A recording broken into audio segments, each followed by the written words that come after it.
जय गुरुदत्त। मैं तेजस त्रिवेदी आप सभी का श्री दत्त वैदिक एस्ट्रोलॉजी चैनल पर स्वागत करता हूं। प्रिय साथियों, आज हम इस वीडियो के माध्यम से बहुत ही महत्वपूर्ण जानकारी देने जा रहे हैं। अगर आप इस चैनल पर नए हैं तो वीडियो को लाइक करें, चैनल को सब्सक्राइब करें और बेल आइकन को प्रेस करें, जिससे आपको ऐसी ही महत्वपूर्ण जानकारी प्राप्त हो। दर्शकों, आज हम इस वीडियो के माध्यम से बात करेंगे 27 योगों में से वैधृति योग के बारे में कि वास्तव में वैधृति योग क्या है और जिनका जन्म वैधृति योग में हुआ हो उन पर इस योग के क्या क्या प्रभाव रहेंगे। दर्शक मित्रों, वैदिक ज्योतिष के अनुसार ब्रह्मांड में जिस प्रकार से प्रमुख 27 नक्षत्र होते हैं वैसे ही प्रमुख 27 योग भी है।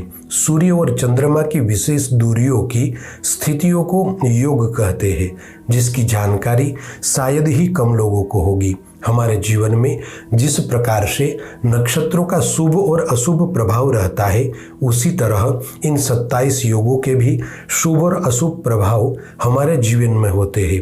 दर्शक मित्रों, ब्रह्मांड में कुल मिलाकर प्रमुख 27 योग है, जिनमें से 14 योग ऐसे हैं जो बहुत ही शुभ है।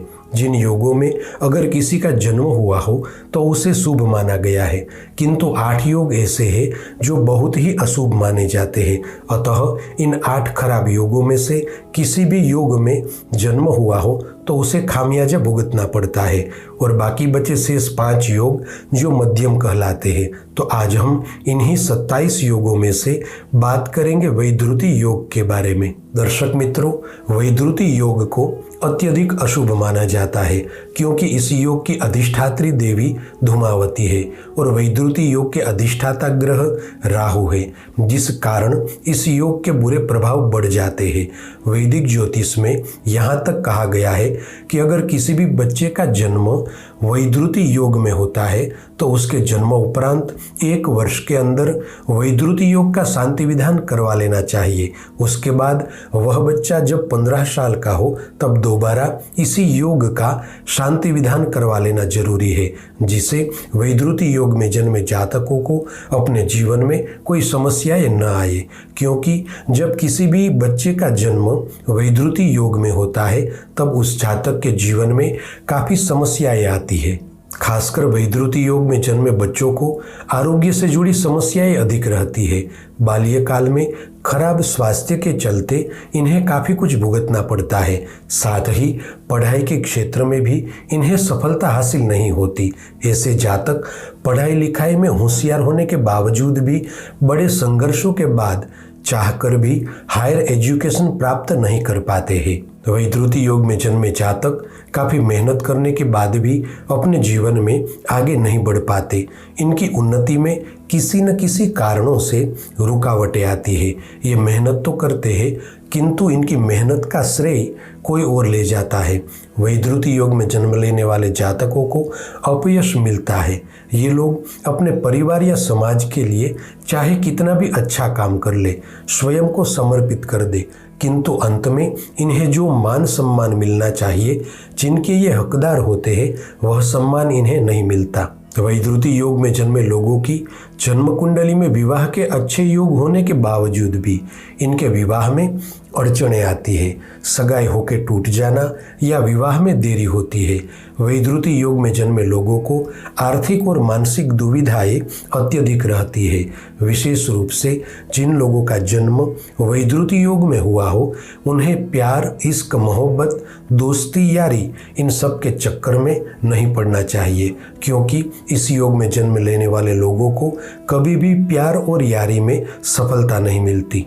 तो वैधृति योग में जन्मे लोगों को करियर को लेकर काफ़ी चिंताएं रहती है। इस योग के बुरे प्रभाव से जातक अपना कार्य क्षेत्र बदलता रहता है, जिस वजह से इनका करियर नहीं बन पाता। अतः वैधृति योग में जन्मे लोगों को इस बात का पूरा ध्यान रखना चाहिए कि अपने जीवन यापन के क्षेत्र में किसी एक ही जगह टिके रहना है, तभी जाकर आप कामयाब हो सकते हैं। वैदिक ज्योतिष के अनुसार वैधृति योग में जन्मे जातकों का भाग्योदय जन्म स्थान से दूर होता है। ऐसा भी देखा गया है कि इस योग में जन्मे लोग काफ़ी हठी, गुस्सेल और ईगो वाले होते हैं। अत्यधिक महत्वाकांक्षी होने के कारण इन लोगों को अपने पिता और परिवार के अन्य सदस्यों के साथ मनमुटाव रहता है। वैद्युति योग अशुभ होने के कारण वैद्युति योग में किए गए कार्य का फल अशुभ ही होता है। ज्योतिष शास्त्र के अनुसार जिस दिन वैद्युति योग हो उस दिन कुछ महत्वपूर्ण कार्यों को नहीं करना चाहिए, जैसे कि पढ़ाई का आरंभ नहीं करना चाहिए। अगर आप नई दुकान या नई फैक्ट्री का ओपनिंग कर रहे हैं तो वैद्युति योग के चलते ना करें।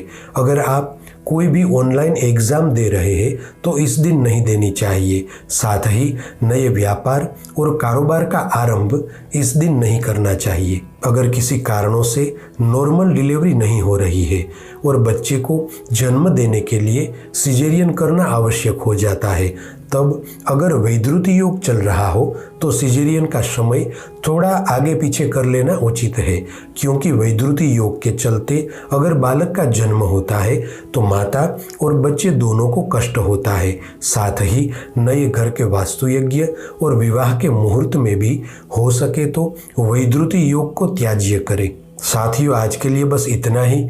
ऐसी ही ज्योतिष से संबंधित जानकारी के साथ अगले वीडियो में फिर से मिलेंगे। और हाँ, इस वीडियो को ज़्यादा से ज़्यादा शेयर करें ताकि सभी लोगों तक यह महत्वपूर्ण जानकारी पहुंच सके।